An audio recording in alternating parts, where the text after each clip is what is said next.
அப்போஸ்தலர் 7வது அதிகாரம் 25ஆம் வசனம் சொல்லும்போது சொல்கிறது, தன்னுடைய கையினாலே தேவன் தங்களுக்கு இரட்சிப்பை தருவார் என்பதை தன்னுடைய சகோதரர் அறிந்து கொள்வார் என்று அவன் நினைத்தான். அவர்களோ அதை அறியவில்லை என்று சொல்லப்பட்டிருக்கிறது.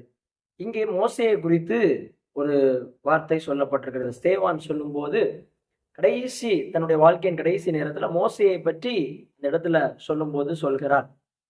மோசேயை குறித்து நம்ம பார்த்தோம்னா இந்த இடத்துல சொல்லும்போது சொல்லப்பட்டிருக்கிறது, அவனுடைய அழைப்பை ஜனங்கள் அறிந்து கொள்வார்கள் என்று சொல்லி அவன் நினைக்கிறான். ஆனால் அதை அவர்களால புரிந்து கொள்ள முடியவில்லை.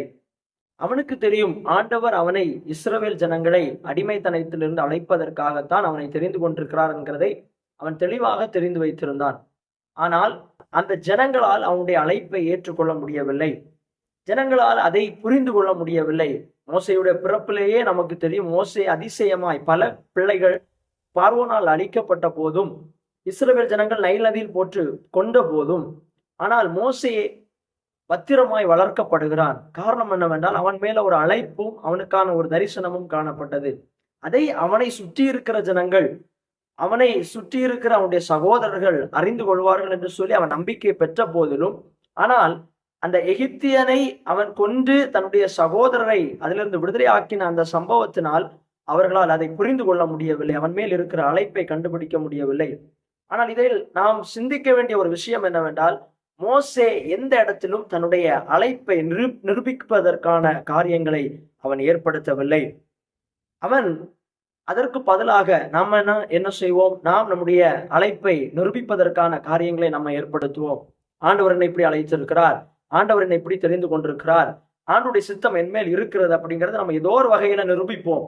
ஆனால் மோசே பேசாமல் அப்படியே தன்னுடைய மாமனாகிய எத்ரோவின் ஆடுகளை மேய்ப்பதற்காக கடந்து செல்கிறான். நீங்க பின்னாட்களில் பார்க்கும்போது பல ஆண்டுகள் கழித்து மறுபடியும் ஆண்டவர் அவனுக்கு அழைப்பை கொடுத்து அந்த குறித்த நேரம் வரும்போது கர்த்தர் அவனை மறுபடியும் பயன்படுத்த ஆரம்பிக்கிறார். அன்றைக்கு அவனுடைய சகோதரர்கள் அறிந்து கொள்வார்கள் என்று ஒரு காலத்தில் நினைத்தான். ஆனால் நிறைவேறவில்லை. பல ஆண்டுகள் தாண்டி திரும்பவும் அதே சகோதரர்களோடு வந்து பேசின போது அவர்கள் அவனை ஏற்றுக்கொண்டு அவனை அந்த எகிப்திலிருந்து இஸ்ரவேலுக்கு நேராக நடத்துகிற தலைவனாக அதே மோசையை ஏற்படுத்தி கொள்ளுகிறார்கள். 30ஆம் வசனம் வாசித்தீங்கன்னா அதே அதிகாரம், அப்போஸ்தலர் 7ஆம் அதிகாரம் 30ஆம் வசனத்தில் சொல்லும் போது 40 வருடங்கள் மோசே இதற்காக காத்திருக்கிறான்.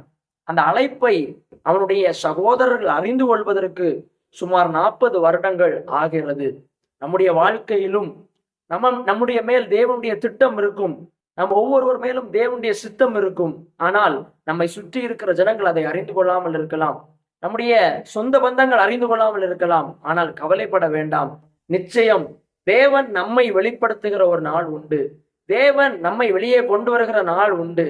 அந்த நாள் வரும்போதே தானாகவே அவர்கள் நம்மையும் ஏற்றுக்கொள்வார்கள்.